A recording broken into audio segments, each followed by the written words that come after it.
Hey, I'm Alan, also known as E34, and in today's video we're hopefully going to be getting my E34 back on the road for daily driver duties. It has been undergone an S52 swap for the past few months, and I've experienced quite a few hurdles along the way. And we're just at the home stretch to where I have everything to get this done and finally start driving it to break the motor in. Let me briefly share with you the hurdles I've undergone during this S52 swap. The first hurdle I had was the drive shaft.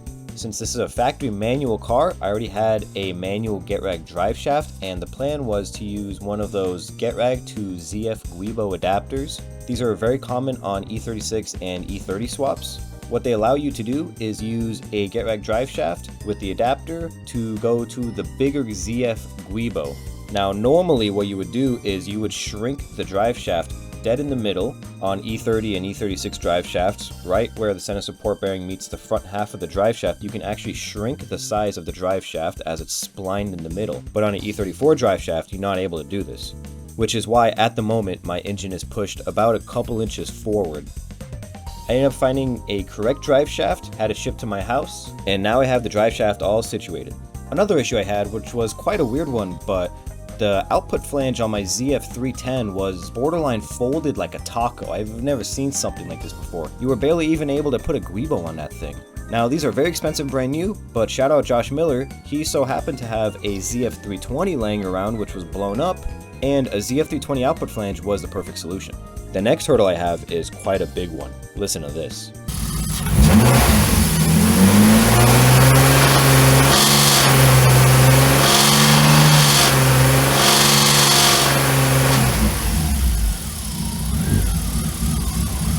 Now you might listen to this and think, oh, the engine rebuild, something went wrong, something failed.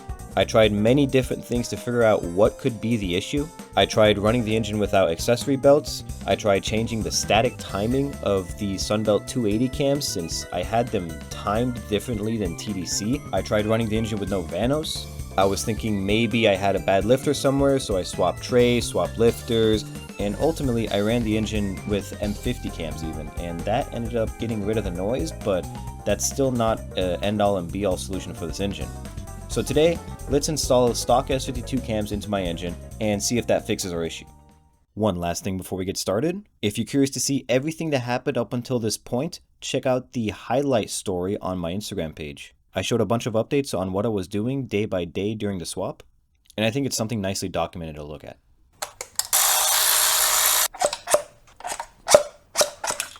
So I think while I start disassembling stuff, I'm going to explain to you what we're going to have to be doing for this camshaft swap.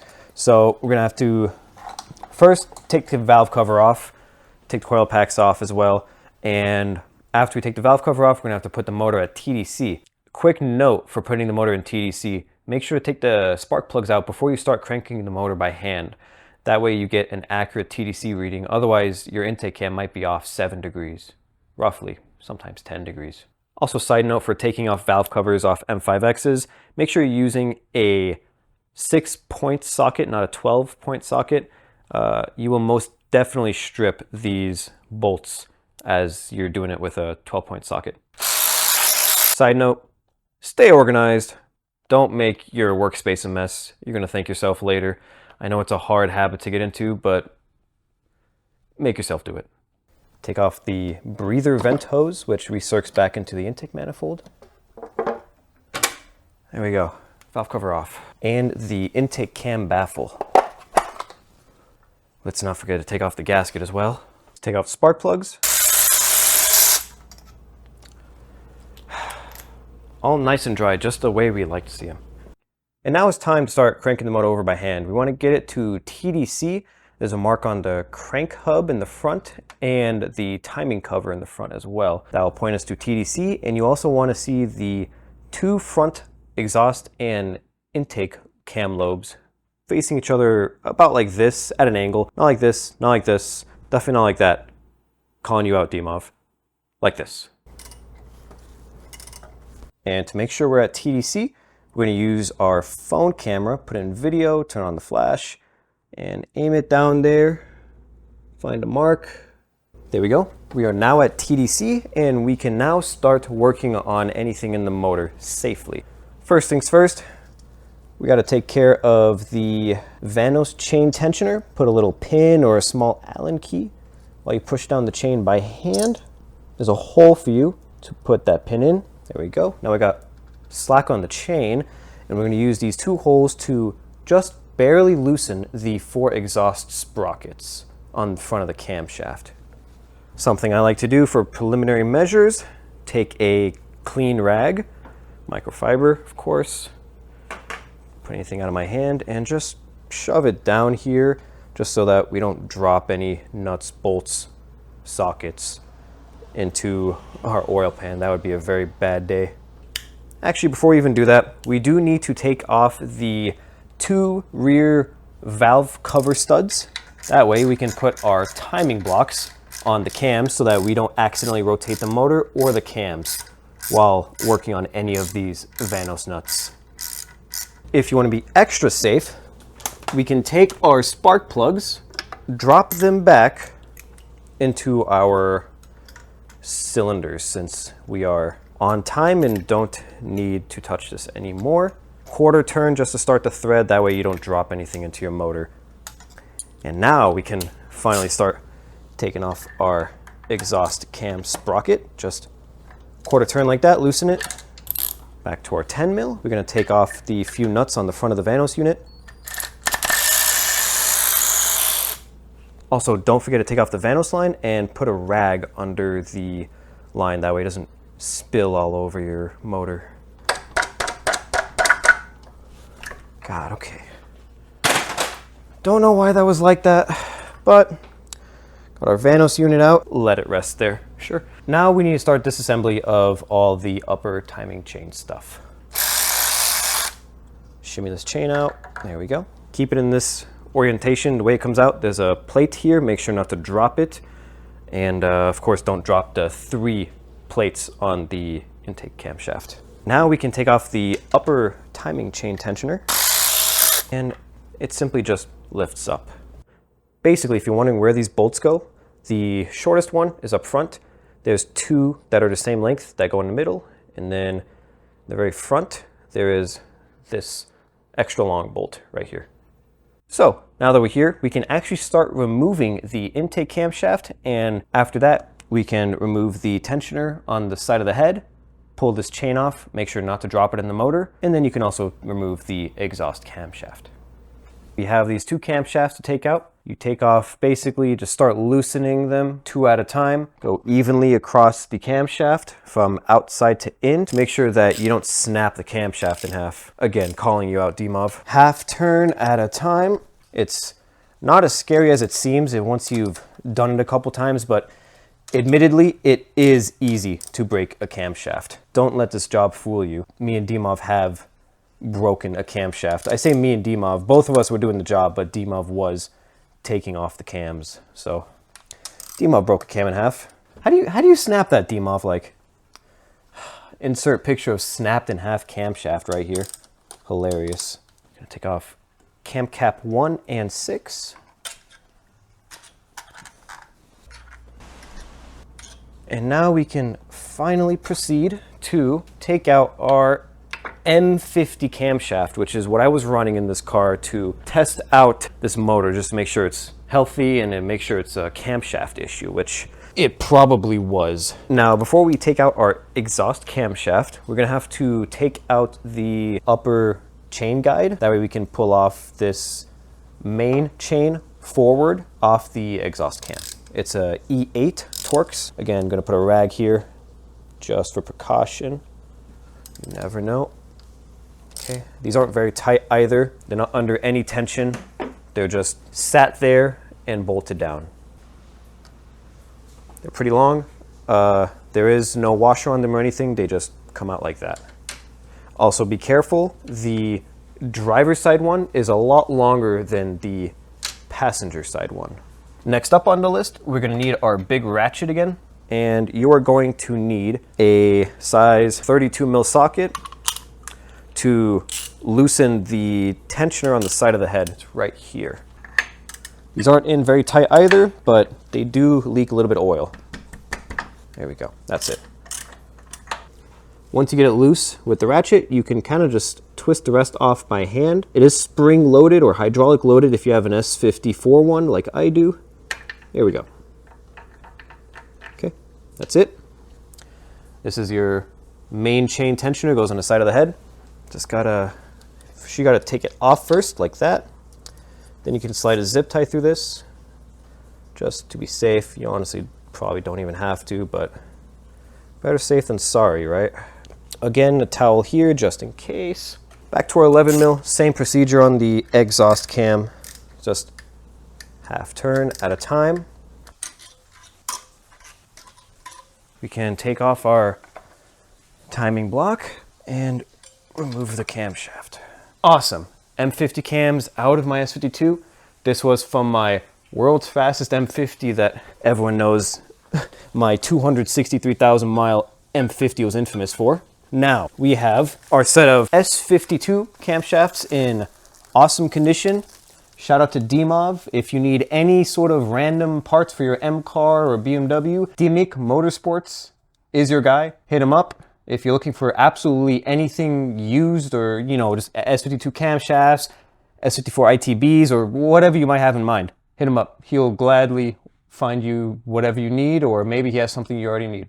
Dimick Motorsports. So here we have my set of S52 camshafts and my Sunbelt 280 camshafts, which earlier in the video I explained why I can't use these. Well, I probably can. Is the noise an issue? I don't think so, but it's regardless, I don't want an annoying noise from my motor, so I'll find a set of Schrick 276. But here are the lobes. You can see just huge duration, right? Versus if we go over to our stock S52 camshaft, what is it, 252, I believe, on the intake, whatever. It's still an S52, it'll do the job. However, I do have to transfer over the trigger wheel, right? This only goes in one orientation. There's a bump here and a bump there. It only goes in one way, and then you need a plate. Goes there, and of course you have your studs that basically just put on there, holds everything together. Now with that being done, have the trigger wheel, have the plate for the 3 Vanos plates to put on, have my exhaust caps and my intake caps in order 1 through 7. We are now ready to reinstall the camshaft on this motor. So I think what I would like to do first is just go in reverse order. I'm going to install the exhaust camshaft first. Just got to get it sitting there. Just kind of have these lobes kind of facing that way. They're not going to be perfect until you start really getting the cam caps in, and then you can start rotating the cam the way you need it. But for now, this will be okay. Exhaust cam is on. You can see I have the timing block on. I'm just now doing a final little torque check. They're only supposed to be torqued down to 15 Newton meters or something like that. It's not that high, so just snug it up with your ratchet and you'll be good. Okay.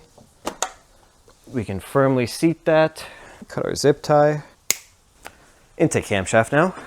Make sure the 2 lobes are facing each other, roughly, like so. That's about as close as we can get it now, but once we start seating it down, we're going to be able to turn the camshaft and get them really on time. This exhaust cam you can see right now is on time. We got both the cams in. They're timed at TDC. And now it's just a reverse order of what you saw earlier. Put the plates on, this timing chain stuff, the Vanos on, valve cover, and let's see what happens, I guess.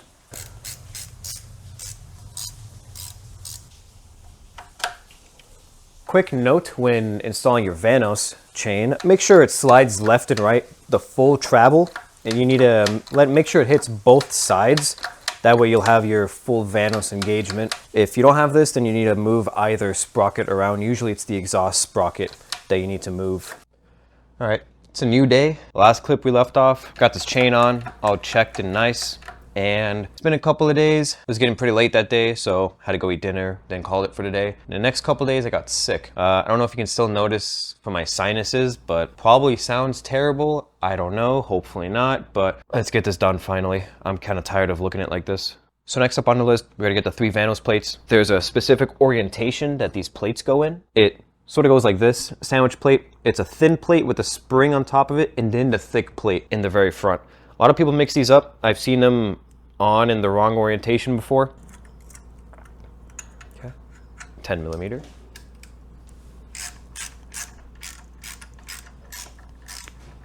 So now that we have the 3 Vanos plates and we have the exhaust sprocket finger tight, because we still need rotation of this chain, to get the Vanos sucked in, usually what you would do is you'd get it like this, take the Vanos wrench and suck it in.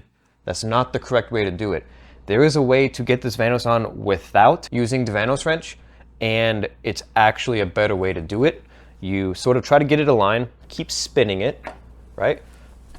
If it doesn't go in, it won't go in.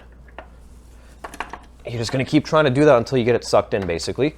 Also for note, this chain has to spin counterclockwise, so make sure you have the chain all the way to the right.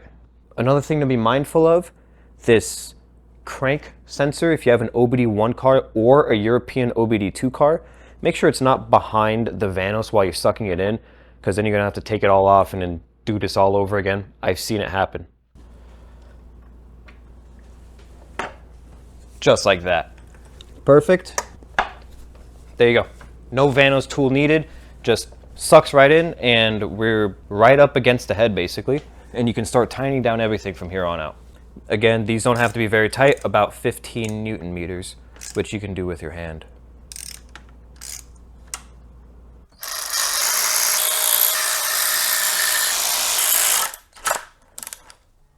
All right, now we got everything tightened. We can take off the pin for this tensioner. There we go. Chain is nice and tensioned. We got to put in the Vanos banjo bolt. Don't forget about that. 19mm wrench. Make it snug. And now what we can finally do is spin the engine over by hand and check our timing. We can take off the timing blocks, take our big boy ratchet and our 22mm socket and spin the engine over. If you see both cams spinning while you rotate the motor, you got everything right. Bring back our timing blocks, and if you did this job correctly, we are on time on both intake and exhaust. If you followed everything I did, you'll get this right the first time. Because believe me, in the past, I've had to do this job 5-6 times before actually getting these cams to time. I know you're very excited to start your car if you've done this job yourself, but don't forget to put this baffle back on. Believe me, I've also made this mistake in the past. We can start putting back the spark plugs.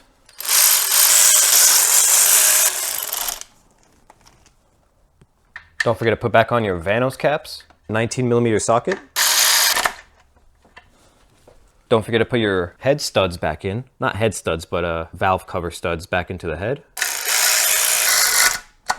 Of course, don't forget to clean your mating surface for your valve cover. Scrape off the old RTV with a plastic scraping tool, plastic razor blade.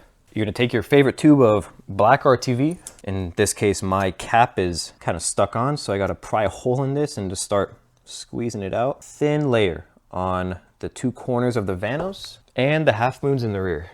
You're gonna wanna get it inside the half moon and on the edges. Get a valve cover, in my case, a brand new OEM magnesium valve cover. God damn, these look so good, brand new. They sparkle even. Put our PCV vent.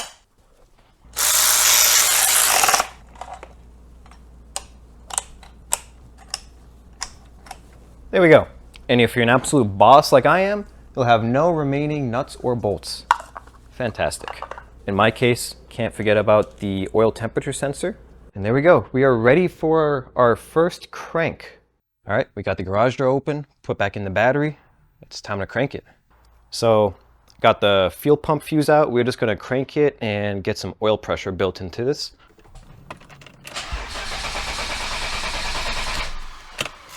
Perfect, we got oil pressure. God, that battery seems so low. It's been sitting for almost 2 months at this point. Put the fuel pump fuse in. Moment of truth.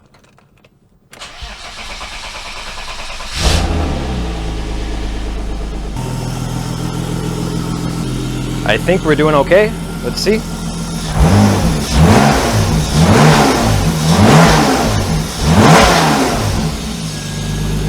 Let's see if we still got the issue, but I think we're good. All right, let's give it some revs.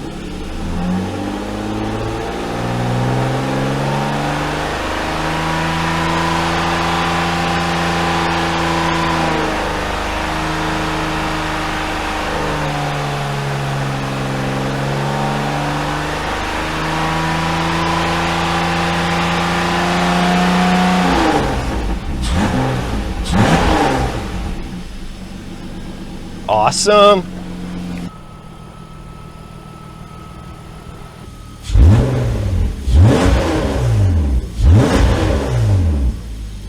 So I'm gonna put the microphone right about here, and I'll let you listen to this motor. It sounds okay. Some valve train noise is about normal, but I think we're good, to be honest with you.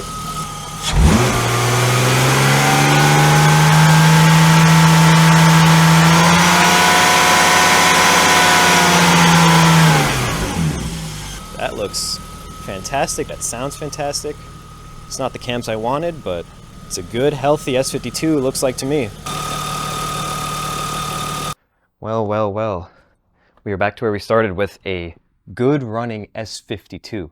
I'm pretty happy to have a good running S52 finally. It's not going to make the power I wanted, but at least we have an S52, and at least we can find some Schrick 276 to put in this. But we got some more work to do. On the next episode, we're going to be worrying about all the drivetrain stuff. So we got to move the engine a little back. We got to put the drive shaft in. We got to put back on the fan, hood, other miscellaneous stuff. And hopefully on the next episode, we can go on the first test drive. I look forward to seeing you all there. And until then, have a good one. Fuck yeah.